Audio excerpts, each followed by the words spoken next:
Demand, demand as a verb अगर हम बोलते तो कुछ तलब करना, तलब करना, ठीक है। पर यहां डिमांड एज अ वर्ब नहीं है, देखो ना, जैसे customers demanded cheaper price, customers ने सस्ते दाम तलब किए कि भाई पैसे कम होने चाहिए। कोई भी अगर वो प्रोडक्ट खरीद रहे हैं तो उसमें अगर वो चीपर प्राइस डिमांड करें, मतलब वो चाह रहे हैं कि पैसे कम हो, सही जी। लेकिन यहां पर एज अ नाउन है, नाउन के तौर पे अगर जुमला होता तो हम ये कहते हैं my product has huge demand, बहुत बड़ी डिमांड है इसकी, ग्रेट डिमांड। किसी चीज की बड़ी डिमांड है तो यहां पर ये अब ऐसा वर्ब यूज नहीं हो रहा, मेरी प्रोडक्ट है उसकी बहुत डिमांड है, तो अब डिमांड क्या हो गया, एज अ नाउन, सही ना। मेरी प्रोडक्ट की बहुत, मेरी प्रोडक्ट बहुत मतलूब है, मतलूब मतलब जिसकी तलब बहुत है लोगों को, जो लोग बहुत मांगते हैं, सही जी, जिसकी बहुत बड़ी मार्केट है, बहुत सारे कस्टमर्स को चाहिए, जिसका माल इतना नहीं जितने कस्टमर्स मौजूद हैं। कभी कोई ऐसी प्रोडक्ट होती है ना कि जो शॉर्ट होती है मार्केट में, तो उसकी ज्यादा डिमांड होती है, ठीक है। डिनाई, मना करना, इनकार करना, तो ये इनकार लिखा हुआ है, इसको मैं क्या कर दूं, इनकार करना, क्योंकि ये क्या है, वर्ब है। डिनाई की सेकंड फॉर्म डिनाइड, और डिनाइड के अंदर क्योंकि डी एन वाई है, वाई से पहले वावल नहीं है, जब वाई से पहले वावल ना हो तो फिर वाई हट जाता है और क्या हो जाएगा, I E D, denied. Second form भी डिनाइड है, थर्ड फॉर्म भी डिनाइड है। डिप्रेस्ड, उदास, एक इंसान डिप्रेस्ड स्टेट में, हालत है उसकी डिप्रेस होना, तो वो एडजेक्टिव है, ठीक है। The boy is depressed because of his poor result, तो उसके खराब रिजल्ट की वजह से वो डिप्रेस्ड है, तो उसकी हालत बयान हो रही है, उदास हालत में। डिप्रेसिंग, अच्छा, डिप्रेस किसी को करने को भी डिप्रेस कहते हैं, डिप्रेस एज अ वर्ब भी यूज हो सकता है, सही। अब अगर डिप्रेस वर्ब है तो डिप्रेस की फोर्थ फॉर्म क्या होगी, डिप्रेसिंग, एक तो ये है, और इसका फोर्थ फॉर्म वाला जुमला पता है क्या होगा, for example, why are you depressing my parents,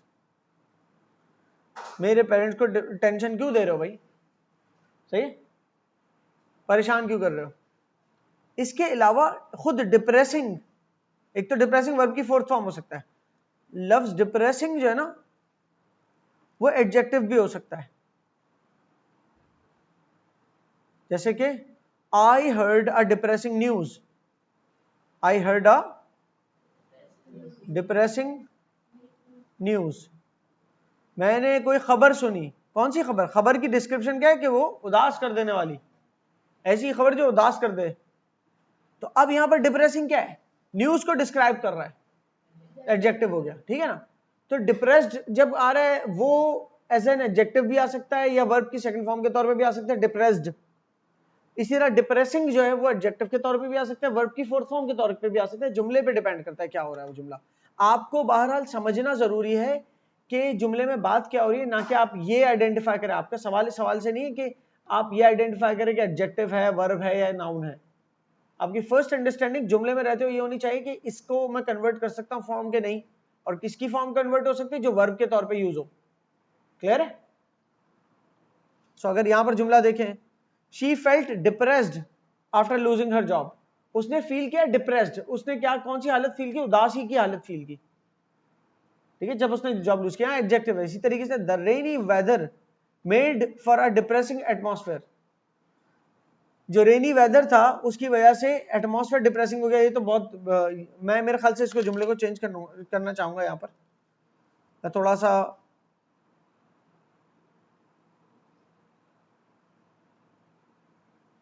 made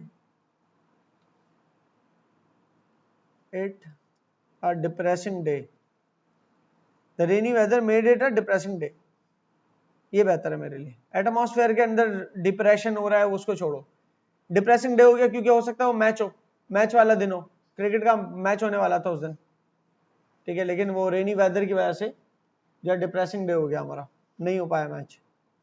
depth, गहराई किसी भी चीज की, ये भी नाउन है। डेजर्ट, ये डिजर्ट नहीं है। डेजर्ट क्या होता है उर्दू में, और डिजर्ट क्या होता है, कुछ मीठा। इसको पढ़ते हैं डिजर्ट, डिसर्ट पढ़ते हैं लेकिन लिखते यूं है, डिजर्ट पढ़ते हैं और उसको डेजर्ट ही पढ़ते हैं, ठीक है जी। सहरा, डेजर्ट, डिजर्व, मुस्तहिक। अच्छा, जो आपको उर्दू नहीं आती हो तो उर्दू की स्पेलिंग भी देख लोगे ना, तो इससे आपको उर्दू की स्पेलिंग्स भी आइडिया हो जाएगा इस चीज का। डिजर्व, और वैसे भी ये मैं लिखने के लिए दूंगा कि आपने वर्ड्स और मीनिंग्स दोनों लिखने हैं। डिजर्व, मुस्तहिक, यहां पर deserve as a verb use हुआ है, तो यहां पर होना चाहिए मुस्तहिक होना, किसी चीज का मुस्तहिक होना। मुस्तहिक मतलब ये होता है कि कि आपको कोई चीज मिलनी चाहिए जो आप उसके मुस्तहिक हैं। फॉर एग्जाम्पल, कोई ऐसा है जो कि बहुत गरीब है और उसका घर नहीं चल पा रहा, बेसिक नीड्स पूरी नहीं हो पा रही, इतनी आमदनी नहीं है, तो हम कहते हैं वो क्या, ज़कात के मुस्तहिक है। हम इंग्लिश में कहेंगे दे डिजर्व ज़कात, क्यों, मुस्तहिक है, वो डिजर्व करते हैं। सही। अब यहां से वर्ब यूज हुआ है, अब इसकी जगह मैं इसके जुमले को बदलता हूं, कॉन्टेक्स्ट के साथ बात करता हूं, सियाको सबा के साथ। There was a time when my family was so poor that we deserved zakat, and today we are so wealthy, इतने वेल्दी हैं कि ब्ला ब्ला ब्ला ब्ला, जो भी है, ठीक है। सो डिजर्व, एक वक्त था जब हम डिजर्व करते थे, उसके बाद आज इतने वेल्दी वगैरह, ऐसा कोई जुमला हो सकता है। Desire, desire as a noun भी हो सकता है, एज अ वर्ब भी। मैं एज अ वर्ब यूज करता अगर मैं, तो मैं क्या लिखता, ख्वाहिश करना, ठीक है जी। हिज डिजायर फॉर सक्सेस लिखा है, ये हिज डिजायर फॉर सक्सेस यहां से नाउन यूज हुआ है ना, मैं करता हूं ही, sorry, he desired a luxurious life for himself,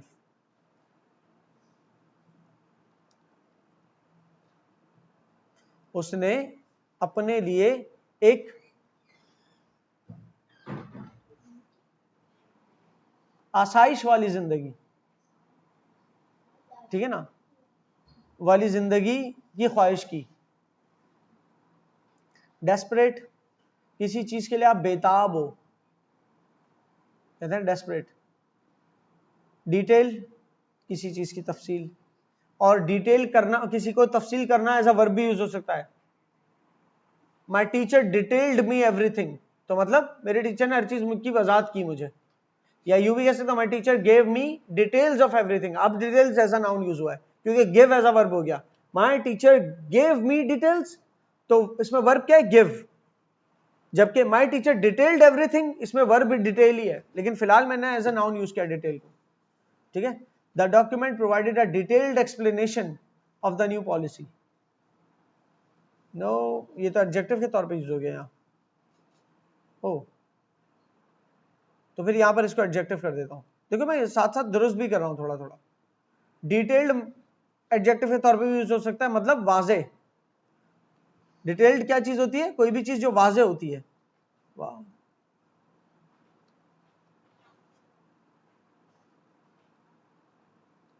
वाजे। The document provided a detailed explanation of the new policy, जो आपने हमें डॉक्यूमेंट दिया, आप किसी कंपनी के अंदर हो एज एन एम्प्लॉय, आपके मैनेजर्स ने आपको एम्प्लॉयज का डॉक्यूमेंट दिया कि एम्प्लॉयज को कैसे रहना है इस कंपनी में, तो उसके अंदर वाज़े तौर पे लिखा है कि एम्प्लॉइज की छुट्टियां कितनी है पूरे साल में, और ये सारी पॉलिसीज लिखी हुई है। तो आप कहोगे कि the document provided by the management detailed gave a detailed explanation of the new employ policy, employment policy, कि जिसमें पता है एम्प्लॉयज के टाइमिंग्स क्या है, आने के जाने के, साल में कितनी छुट्टियां अलाउड है, सिक हो जाते हैं तो छुट्टियां करने का मतलब कितनी अलाउड है सिक लीव, एम्प्लॉयज की तनख्वाह हर साल कितने % से बढ़ेगी, ये सब कुछ लिखा हुआ है उसमें। ठीक है, तो वहां से कोई चीज होती है डिटेल्ड होती है। अच्छा, नीचे भी डिटेल लिखा हुआ तफसीली, okay, it has been repeated. तो फिर अगर ये रिपीट हो रहा है तो मैं ऊपर वाला डिटेल जो है एज अ नाउन ही यूज कर रहा हूँ। ठीक है, और मैं लिख देता हूँ my teacher gave me details about the upcoming event। Exam exam हर दफा एग्जाम ही क्यों आ रहे हैं, इवेंट भी हो सकता है। डिग, खोदना, ठीक है ना, डिग की सेकंड फॉर्म डग, ठीक है ना। हम दोस्त निकले कैंपिंग पे, फिर हमने एक जना एक अच्छी सी वैली देखी माउंटेन्स के दरमियान, वहां पर अपना कैंप लगाया, फिर थोड़ा आगे जाके वी डग अ होल, एक होल डग किया ग्राउंड में, सही ना, कि जिसके अंदर हमने पडल ऑफ वाटर बनाया। पडल ऑफ वाटर होता है ना, खड्डा होता है जिसमें पानी भर जाता है, वो पडल कहलाता है। ठीक है ना, पडल, वो गढ़ा होता है जिसमें पानी भर जाए तो उसे कहते हैं पडल ऑफ वाटर। और उसके अंदर फिर हम कूदे, फलांगे, तफरीकी जो भी है। सो बहरहाल डिग की सेकंड में डग। डिसिप्लिन, नज्म ज़ब्त, ओए होए क्या उर्दू है, नज्म ज़ब्त निजाम से निकला है। किसी चीज का अच्छा निजाम होता है ना, निजाम होता है सिस्टम, सिस्टम को चलाने वाला क्या कहलाता है, नाजिम, है ना। कोई चीज सिस्टम से चल रही हो, डिसिप्लिन से चल रही हो, तो मतलब नज्मो ज़ब्त, नज्मो ज़ब्त से कोई चीज चल रही है, सही ना। सो क्योंकि स्कूल रिलेटेड है ना, तो मेरी सारी मिसालें भी उसी तरफ जा रही है। The principal did not compromise on the discipline of the school. अच्छा, सबसे ज्यादा डिसिप्लिन कौन से शोबे में होता है, आर्मी। ठीक है, आर्मी के अंदर बड़ा डिसिप्लिन होता है। और उतना ही अगर डिसिप्लिन कहूं तो किसी बहुत ही कोई स्ट्रांग कंपनी, कोई बहुत स्ट्रांग ऑर्गेनाइजेशन है जिसका माल पूरी दुनिया भर में जाता है, तो वो भी चाहेगी बहुत डिसिप्लिन से काम करे, बिकॉज उनकी कोई दो प्रोडक्ट्स मुख्तलिफ नहीं हो सकती। जैसी प्रोडक्ट ए निकल लिए, बी सी डी सारी जैसी होनी चाहिए, वेस्टेज किसी किस्म का ना हो, कोई खराब प्रोडक्ट ना बन जाए। तो बड़ा डिसिप्लिन से काम करते हैं सारे, टाइम पे मशीनें स्टार्ट होती है, टाइम पे मशीनें बंद होती हैं, एक सेम मिकदार का मटेरियल इनपुट किया जाता है जिससे सेम मिकदार की प्रोडक्ट बनती है, सही है। तो भी बड़ा डिसिप्लिन वर्क होता है नज़्म ज़ब्त के साथ। फिर है डिस्काउंट, रियायत देना, रियायत की स्पेलिंग देख लीजिएगा। अच्छा, रियायत देना अगर मैं कहूं तो वर्ब के तौर पे होगा डिस्काउंट, और यहां पर सिर्फ डिस्काउंट जो है ना रियायत है। I got a great discount from the supermarket, मुझे बहुत बड़ा डिस्काउंट मिला सुपरमार्केट से, तो एज अ नाउन है। डिसऑनेस्ट, बेईमानी करते ना, बेईमानी, बेईमान इंसान डिसऑनेस्ट कहलाता है। तो मैं ये कह सकता हूं, बेईमान भी कह सकता हूं इसको, ठीक है। डिसऑनेस्टी है बेईमानी, और डिसऑनेस्ट बेईमान। डिसमिस, खत्म करना, खारिज करना, निकाल देना, खत्म करना। जैसे कि क्लास डिसमिस होती है, ठीक है, तो हम कहते हैं क्लास खत्म हो गई।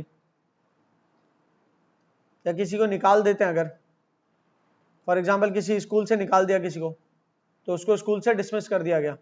सस्पेंड अलग चीज है। सस्पेंड क्या होता है, निकाला नहीं है लेकिन छुट्टी दे दी, अभी जब तक आप नहीं आएंगे, जब तक कि हमारी इसके ऊपर कोई एक्शन नहीं लेते। फिर पेरेंट्स को बुलाया जाता है, पेरेंट्स आके डील करते हैं, और पेरेंट्स आके श्योरिटी दिलाते हैं कि आगे से बच्चा इस तरह का की बुरी परफॉर्मेंस नहीं देगा या बैड बिहेव नहीं करेगा, फिर जाके उसकी सस्पेंशन खत्म होती है। सस्पेंड मतलब एक पीरियड ऑफ टाइम के लिए निकालते हैं, और डिसमिस मतलब निकाल दे, रस्टिकेट भी कहलाता है, निकाल ही दिया बिल्कुल। डिस्प्ले, डिस्प्ले किसी चीज को शो करना, है ना, किसी चीज को दिखाना, सामने लेके आना कोई चीज। डिस्प्ले मतलब दिखाना भी हो सकता है, दिखाना, ठीक है। डिस्ट्रीब्यूट, तकसीम करना, बांटना, डिस्ट्रीब्यूशन भी तकसीम कहलाती है। डिस्ट्रिक्ट, ये डिस्ट्रिक्ट क्या है? डिस्ट्रैक्ट होता है, वो डिस्ट्रैक्ट होता है ध्यान हटाना, मैं डिस्ट्रैक्ट नहीं कह रहा, ठीक है ना। डिस्ट्रिक्ट होते हैं इलाके या पूरे पूरे जिला। फॉर एग्जाम्पल जिला पंजाब, पंजाब डिस्ट्रिक्ट। पूरे मुल्क के अंदर डिस्ट्रिक्ट्स बने होते हैं बहुत सारे, कि जिसको जिसको मैनेज किया जाता है। अब पूरे मुल्क में एक बंदा थोड़ी हो पूरे मुल्क को चला रहा है, वो एक बंदा ऑन हेड होता है, उसके नीचे बहुत सारे लोग होते हैं। तो हर इलाके के लोग होते हैं जो उसको मैनेज करते हैं। या पहले तो पूरा मुल्क है, मुल्क जो प्रोविंसेस में, प्रोविंसेस जो डिस्ट्रिक्ट्स में टूटे हुए हैं, और हर डिस्ट्रिक्ट के अंदर फिर छोटे छोटे और इलाके मौजूद हैं, ठीक है। ये डिस्ट्रिक्ट ही होता है। जिला, डिवाइड, बांटना या तोड़ना या हिस्से करना, डिवीजन भी यही है। डॉक्यूमेंट का मतलब दस्तावेज, डॉक्यूमेंट का मतलब उर्दू में है दस्तावेज। मैं कहता हूं ना मैंने डॉक्यूमेंट जमा करा दिए, तो उर्दू क्या होगी? दस्तावेजात। डॉक्यूमेंट है दस्तावेज, और अगर डॉक्यूमेंट्स है तो दस्तावेजात। सही जी। डॉक्यूमेंट आपको पता है इंग्लिश में ज्यादा समझ में आता है उर्दू की बनिस्बत ये वाला लफ्ज। डोमिनेट, अगर आप इसको एज अ वर्ब यूज कर रहे हो तो होगा गालिब आना। किसी टूर्नामेंट में किसी टीम ने डोमिनेट किया, फॉर एग्जांपल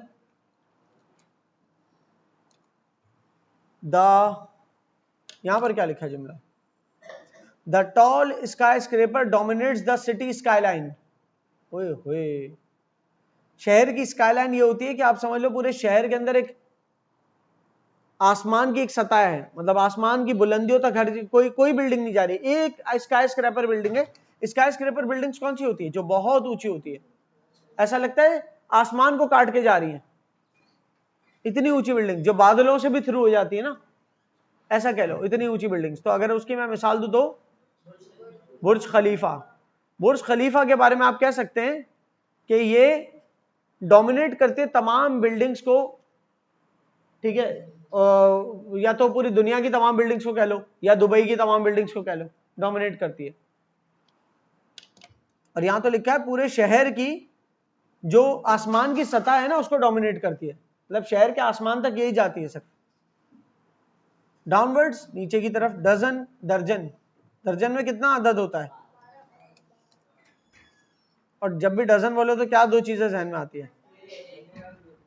अंडे और केले, बनाना या फिर एग्स। सही है। नहीं, महीने भी दर्जन ही होते हैं हमारे पास। एक साल में 1 दर्जन महीने तो होता है ना। दर्जन, दर्जन नहीं है, दर्जन, दाल है ये। ड्रैग, ड्रैग घसीटने को भी कहते हैं और खींचने को भी कहते हैं। खींचना, खींचना मतलब किसी टॉपिक को अगर कोई ड्रैग कर रहा है, किसी मामले को ड्रैग कर रहा है, हम कहते हैं let's not drag the matter. आप इतना खींचे मत इस मामले को, let's just dismiss the issue, let's just and the issue here. इस इशू का एंड करते हैं, लेट्स नॉट ड्रैग इट। इसको ज्यादा घसीटते नहीं है, ज्यादा खींचते नहीं है मामले को, ठीक है। वैसे खींचने का एक और इंग्लिश में लफ्ज क्या है? हाँ, पुल। पुल भी मतलब खींचना होता है, कोई रस्सी वगैरह कोई चीज। और स्ट्रेच, स्ट्रेच भी खींचना होता है। किसी चीज को दो तरफ से पकड़ के खींच रहे हो, चिंगम है, जेली है, ठीक है ना, वो स्ट्रेचिंग कहलाता है।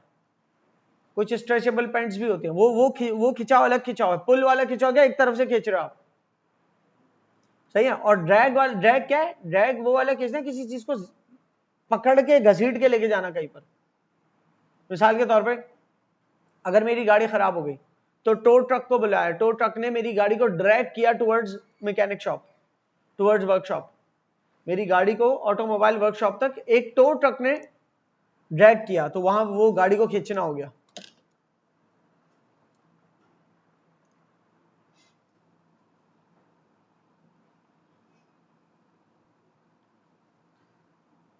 ड्रामेटिक, कोई चीज ड्रामाई अंदाज में होती है। फॉर एग्जाम्पल एक आमतौर पे तो फिल्मों में जो चीजें होती है वो ड्रामा ही होती है, ड्रामेटिक होती है, ड्रामेटिक सिचुएशंस जो होती है, ठीक है। लेकिन रियल लाइफ में भी कभी कभी हो जाता है, तो किसी एकदम ड्रामेटिक सिचुएशन थी। क्या हुआ कि फॉर एग्जांपल मैं स्कूल पहुंचा तो कुछ बच्चों ने एक बच्चे ने मेरा बड़ा मजाक उड़ाया, ठीक है, बिकॉज मेरे बाल काट दिए गए थे स्कूल में, कोई स्ट्रिक्ट स्कूल था, बाल काट दिए गए थे, तो मुझे अगले दिन गंजा होकर आना पड़ा, बड़ा मजाक उड़ाया। इत्तेफाक से 2 दिन बाद ही वो जो बहुत मजाक उड़ाता उसके साथ कोई इंसिडेंट हो गया, बालों में कोई बबल चिपक या कोई भी ऐसा सीन के जिसकी वजह से उसको गंजा होकर आना पड़ा। Now this is a dramatic situation, सही है, कि जो रियल लाइफ में कमी होती है, ड्रामा ही होती है। There was a dramatic change in the weather overnight, dramatic change, sorry, मौसम में एक ड्रामेटिक चेंज आया, मतलब ये असली में ऐसा चेंज आ नहीं सकता। अक्सर क्रिकेट मैचेस होते हैं जो ड्रामेटिक होते हैं, बिल्कुल ही ड्रामा, क्रिकेट चल रहा है, ड्रामा चल रहा है, कि बिल्कुल ही जीता हुआ मैच था, ऐसे 3-4 बॉलों में पूरा हार गए। ड्रामेटिक इनिंग्स, नसीम शाह की जैसे 1-2 इनिंग्स थी, बड़ी ड्रामेटिक इनिंग्स थी, सही है, तो ऐसे होते ही कभी कभी। या पाकिस्तान वर्सेस इंडिया एक एमसीजी में होता, बहुत ड्रामेटिक मैच था, मतलब ऑलमोस्ट पाकिस्तान वाज विनिंग और आखिरी मतलब 8-1 बॉलों के अंदर पूरा मैच चेंज हो गया। एडिशन, किसी भी चीज के वर्जन आते हैं ना, पहले एडिशन, दूसरा बुक्स के होते हैं ज्यादातर। एफिशिएंट, कोई चीज कितने अच्छे तरीके से, या कोई मौसर, यहां पर लिखा मौसर, मौसर लफ्ज किससे निकला है? असर से। असर मतलब कोई चीज जो कि किसी किस्म का चेंज ला सके, ठीक है ना। फॉर एग्जाम्पल मैं कहूं कि अगर आपका लेक्चर मौसर है तो इसका मतलब ये है कि उससे आप सीख सकते हो, उस लेक्चर को लेकर आपके अंदर अच्छा चेंज आ सकता है, ठीक है। कोई दवाई मौसर है तो मतलब वो इलाज कर सकती है, तो वो हर वो चीज मौसर होती है जिसका कोई ना कोई इफेक्ट होता है, तो पॉजिटिव इफेक्ट होता है एक्चुअली, क्योंकि इफेक्ट तो नेगेटिव भी हो सकता है। कुछ लोग एफिशिएंट और इफेक्टिव, ये दोनों वोकैबुलरीज है मौसर के लिए ध्यान में रखना। हालांकि इन दोनों के मतलब में थोड़ा फर्क है, एफिशिएंट और इफेक्टिव के मतलब में थोड़ा सा फर्क है, लेकिन दोनों का मतलब आप फिर भी मौसर कह सकते हो, ठीक है। एल्डरली, कोई बुजुर्ग, ओल्डर भी बुजुर्ग ही होता है, जो बड़े होते हैं उम्र में।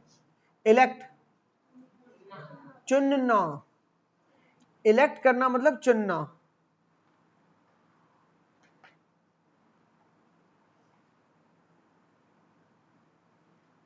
चुनना, इलेक्शन भी इसी से निकला है। इलेक्शन में क्या होता है? चुनाव होता है। इलेक्शन का मतलब क्या है? चुनाव, ठीक है ना। सिलेक्शन और इलेक्शन में क्या फर्क है? सिलेक्शन का मतलब क्या है? सिलेक्ट करना। सिलेक्ट का मतलब चुनना नहीं होता, सिलेक्ट करना होता है मुंतखब करना,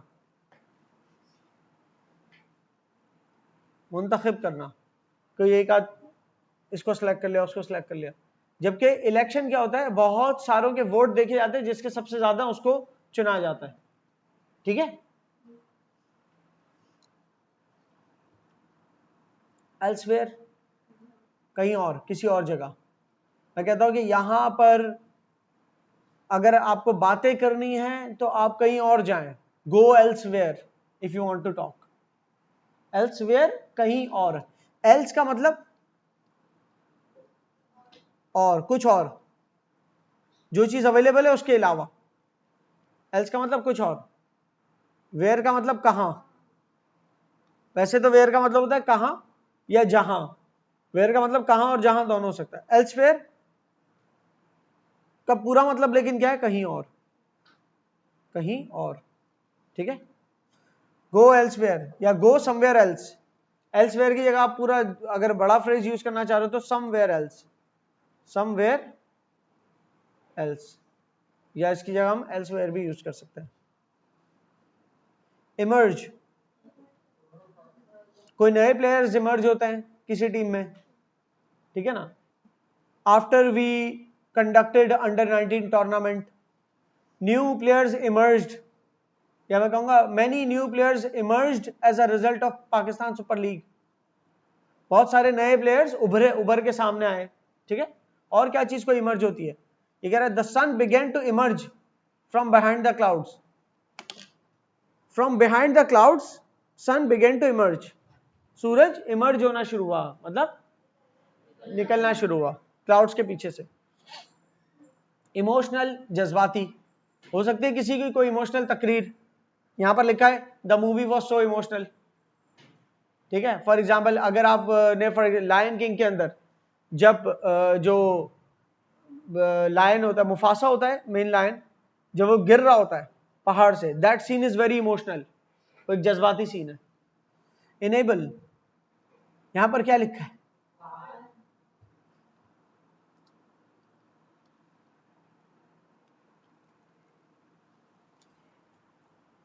इनेबल का मतलब होता है किसी को काबिल बनाना, किसी को। अब इसमें लिखा है फाल करना, फेल क्या होता है? किसी काम को कहते हैं, ठीक है ना। फेल क्या होता है? कोई कोई कोई काम करना, ठीक है। अब मैं कहूं मफऊल क्या है?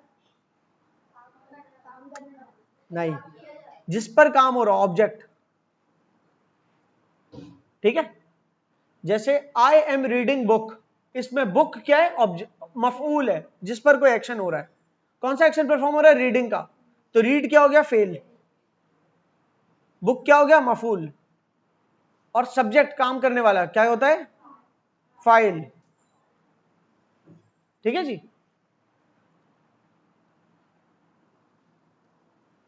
तो इनेबल करना मतलब किसी को फाल करना, फाल करना मतलब किसी को काम के काबिल करना। हम किसी को इनेबल करते हैं, कैसे करते हैं? फॉर एग्जाम्पल एक बंदा है, उससे कोई काम नहीं हो पा रहा, उसको हम वो काम सिखा दें, तो हम क्या कर रहे हैं? उसको इनेबल कर रहे हैं। एक इंस्टीट्यूट है जिसका नाम है इनेबलर्स, इसके नाम से एक इंस्टीट्यूट है।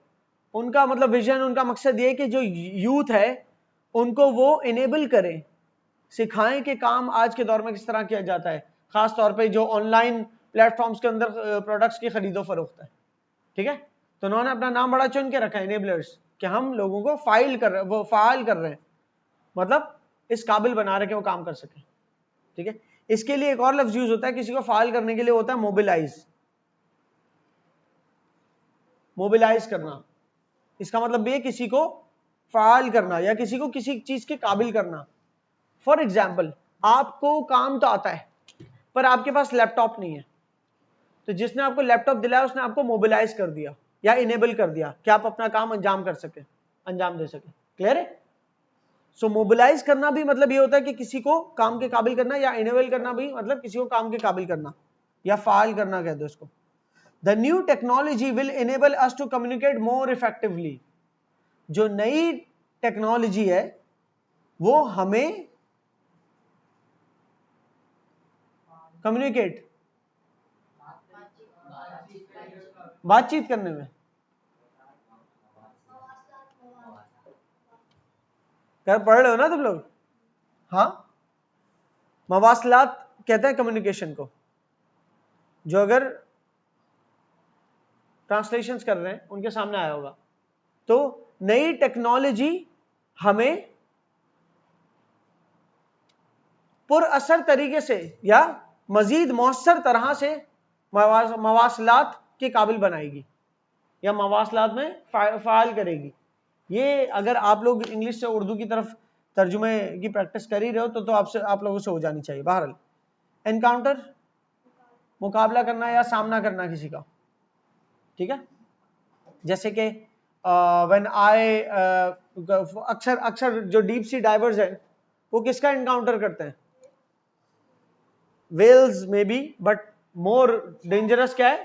शार्क्स। यस, बहुत से डीप सी डाइवर्स है, वो अपनी वीडियोस लगाते हैं कि दे एनकाउंटर्ड अ शार्क, तो उनका एक शार्क का सामना हुआ, ठीक है। या मैं when I was going to the market I encountered my very old teacher, मेरा बड़े पुराने टीचर्स, अपने पुराने टीचर का सामना हुआ। तो मुकाबला ही नहीं है इसका सिर्फ मतलब, इसका मतलब सामना भी है।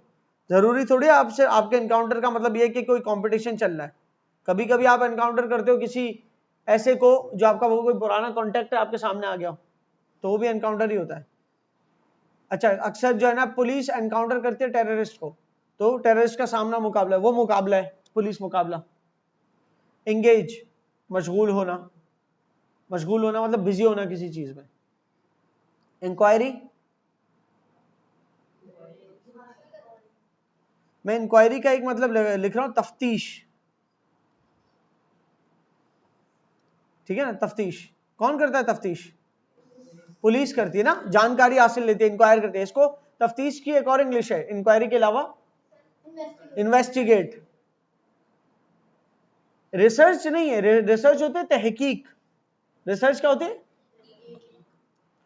तहकीक करने वाले को क्या कहते हैं? तहकीक होती है रिसर्च। और रिसर्चर क्या होता है उर्दू में? मतलब मुहक्किक, मुहक्किक, ठीक है ना। वो होता है मुहक्किक, जबर जेर पेश फिलहाल में नहीं लगा रहा। रिसर्चर होता है तहकीक करने वाला या मुहक्किक, और तहकीक होती है रिसर्च। लेकिन मैंने तहकीक नहीं पूछा था, मैंने क्या पूछा था? इंक्वायरी। इंक्वायरी का मतलब है तफ्तीश, और तफ्तीश की एक और इंग्लिश क्या बनेगी? इन्वेस्टिगेट। इंश्योर, यकीनी बनाना, तो ensure the work is done in time. आप ये यकीनी बनाएं कि आपका काम वक्त पे हो जाना चाहिए। अगर पेरेंट्स को ग्रुप पे मैसेज करता हूं कि parents should ensure that the children complete their work, तो वो ये बात को यकीनी बनाएं कि बच्चों का काम मुकम्मल हो जाए। एंथुजियाज्म, जोश, ये बहुत अच्छा लफ्ज है और बहुत ज्यादा इस्तेमाल होता है। एंथुजियाज्म, इसे क्या कहते हैं? जोश। कोई और जज्बा और जोश का कोई और लफ्ज बताओ। जज्बा हो सकता है, जोश हो सकता है। करेज तो बहादुरी है।